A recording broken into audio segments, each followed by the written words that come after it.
along in la wa jino di ne ko no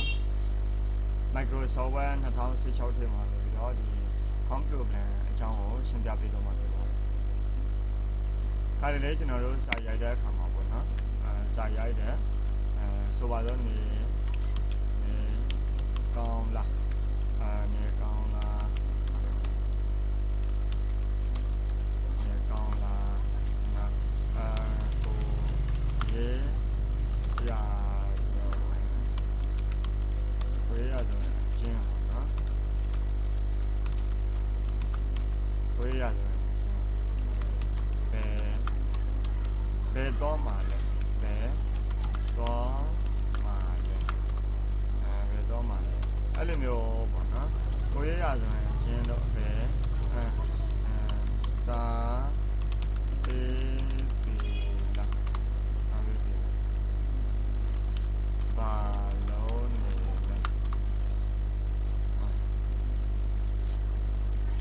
စာအဲ့လိုမျိုးပေါ့နော်အခုဆိုရင်ဒီမှာအစားစလုံးတွေဟာနေကောင်းလားဆိုတာအစားစလုံးဟာဘယ်လိုဖြစ်နေဘာလက်ချက်ကိုပြောင်းသွားတယ်ဒီက capitalize ပြသွားတာပေါ့နော်ဒီကတဝေတော့ဆိုရင်တော့ရိုးရိုး A ပေါ့နော်ဒါပေမဲ့အစားစလုံးကိုဒီကဘယ်လိုပြောင်းသွားလဲဆိုတော့ capitalize ဖြစ်သွားတယ် capital ဆိုတာအကြီးစားအနေနဲ့ဆိုရင် ship ပုံစံမျိုးဖြစ်သွားပါတော့ ship နဲ့ရေးသလိုမျိုး ship ရဲ့ရေးသလိုမျိုးဖြစ်သွားတယ်ဒီကautomatic autocorrect option မှာနေပြီးတော့ ship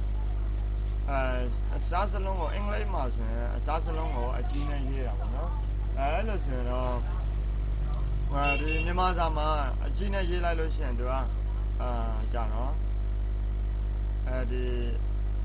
မှားတော့တာပေါ့နော်အင်္ဂလိပ်နဲ့မတူအင်္ဂလိပ်မှာကြာတော့အခရာနေတယ်ဗမာပြည်မှာကြာတော့အခရာများတဲ့အခါကြာတော့သူက ship နဲ့ခံပြီးတော့ရတာလေးရှိတယ်လို့ရိုးရတာလေးရှိတာပေါ့နော်အဲ့ဆိုရင်ရိုးနဲ့ရိုက်တဲ့စာကို ship နဲ့ခံတယ်လို့မျိုးသူကဒီအင်္ဂလိပ်ဖောင်းပုံစံမျိုးမှတ်ပြီးတော့သူကအစားစလုံးကိုအကြီးအနေနဲ့ auto correct လုပ်လိုက်တာပေါ့နော်အဲ့ဆိုရင်ဒီဖောင်းပြဿနာတော်တော်များများကြုံတွေ့ရတာပေါ့နော်မှားလေးမှားတတ်တယ်တချို့ဟာတွေဆိုရင်တော့အဆင်မပြေတဲ့ဟာတွေရှိတယ်မလုပ်တတ်တဲ့လူတွေပေါ့နော်ဒါပေမဲ့တချို့လုပ်တတ်တဲ့ဆရာကြီးတွေတော့မဆိုလို့ပေါ့နော်ကြဲတာဆိုရင်ဘယ်မှာတော့ပြင်ရေးရမလဲပေါ့နော်ပြင်ရေးကြည့်ပါမယ်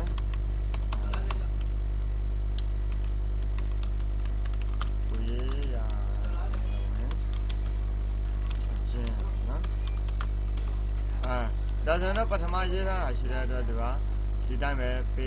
ပေးထားတာပေါ့နော်စာပေးဒါဆိုတော့အခုဆိုတော့ပုံမှန်ဆိုရင်မှန်သွားပြီပေါ့နော်သူ့ကိုပြန်ပြီးတော့ဖြတ်ပါမယ် file ကနေပြီးတော့ new စာရေးတွေ့ရပါမယ်ပြန်ရေးကြည့်ပါမယ်အကြီးအနေနဲ့လုပ်လိုက်တယ်အဲ့မှာကြတော့ win in ပေါ့နော် win in ပေါင်းယူမယ် on site ကိုမြင်တာအောင်ဆိုပြီးတော့ကြည့်လုပ်ပါမယ်စာပေးလားစာရွက်အသစ်တွေ့ရယူပြီးရင်မရတော့ကို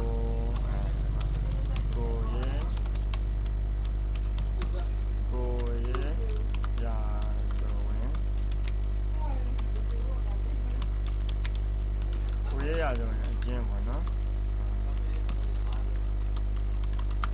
တော့မှာဒါဆိုရင်ကျွန်တော်တို့အခု capitalize ပြဿနာဝင်နေတယ်စလုံးကိုအသေးရေးပဲအကြီးပုံစံမျိုးအစားထိုးတာတော့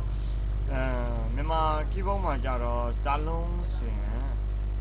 P ပေါ့နော် P ဆိုသူက capitalize လုပ်လိုက်တဲ့အခါကျတော့ ship P ပုံစံမျိုးဖြစ်သွားတယ် ship P နော် ship P နဲ့ရိုက်လိုက်တော့နာကြီးကိုထွက်သွားတယ်အဲ့လိုပုံစံမျိုးသူက automatic အကြီးယူလိုက်တဲ့အခါကျတော့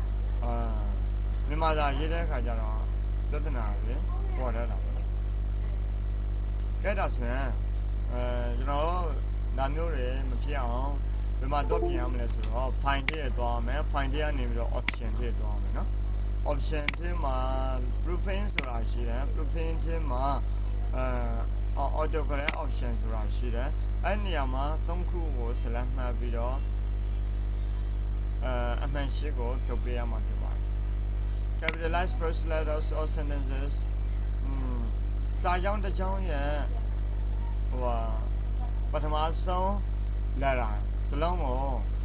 စံတဲ့စာကြောင်းတစ်ကြောင်းရဲ့ပထမဆုံးစလုံးကိုအကြီးလုံးမယ်ဆိုတဲ့ဟာလေးအမှန်ရှိဖြုတ် capitalize cross letters or table cells နော်table cells ရဲ့ပထမဆုံး letter စလုံးကိုအကြီးလုံးဆိုတဲ့box ကိုရှက်မှာဖြုတ်မယ် capitalize names of this ပေါ့နော်this ရက်တွေရဲ့နာမည်တွေကို capitalize အမှန်ရှိဖြုတ်ပြရမှာဖြစ်ပါတယ်ပြီးရင်တော့ okay ကိုနေပြရမှာဖြစ်ပါတယ်ပြီးရင်တော့ထပ်ပြီးတော့ okay နေပြရမှာဖြစ်ပါတယ်ဒါဆိုရင်ကျွန်တော်တို့ရေးလို့ရတယ်ပေါ့နော်ကိုရေးရဆိုရင်အချင်းပြီးရင်သာပြီးလာပါနော်သာပြီးလာတော့ဒါဆိုရင်အခုဒီ Microsoft Word 2016ထဲမှာပေါ့နော်ဖောင်းမြန်မာစာဖောင်းပြဿနာလေးတွေကိုရှင်းတဲ့မိန်လို့ထင်ပါတယ်ဒါဆိုရင်နောက်တစ်ခါဘယ်လိုပြန်ဖြုတ်တယ်ဘယ်လိုပြန်တက်တယ်ဆိုတာကိုပြောပြမှာဖြစ်ပါတယ် file ထဲဝင်ပါတယ် option တွေကနေပြီးတော့proofing ထဲက auto correct options တွေဝင်ပါတယ်အဲ့မှာ capitalize ကိုအမှန်ရှိကိုပြန်ပေးလိုက်လို့ရှိရင်တော့ဒီကပြန်ပြီးတော့ရေးလို့မရတော့ပါဘူးရေးရဆိုရင်ကျန်ပါနော်အဲ့ဒါဆိုရင်ပြန်ဖြုံးမယ်ဆိုရင်ဘယ်လိုဖြုံးမလဲပေါ့နော် file ထဲတော့ option ထဲကိုဝင် proofing ထဲကိုထပ်ဝင် auto correct options ထဲကိုထပ်ဝင်အဲ့မှာ capitalize အဲ့ဒီစာတန်းသုံးတန်းကိုဖြုတ်အမှန်ရှိဖြုတ်ပေးလိုက်ပါနော်ပြီးရင်တော့ okay ပေးလိုက်ပြီးရင် okay ကိုထပ်ပေးမယ်ဒါဆိုရင်ပြန်ရေးကြည့်ပါမယ်ကိုရေးရကျင်းပါနော်အဲ့ဒါဆိုရင်ကျောင်းသူကျောင်းသားတွေဒီမှာစာဖန်ပြဿနာလေးကိုရှင်းတတ်မယ်လို့ထင်ပါတယ်အားလုံးပဲကျေးဇူးတင်ပါတယ်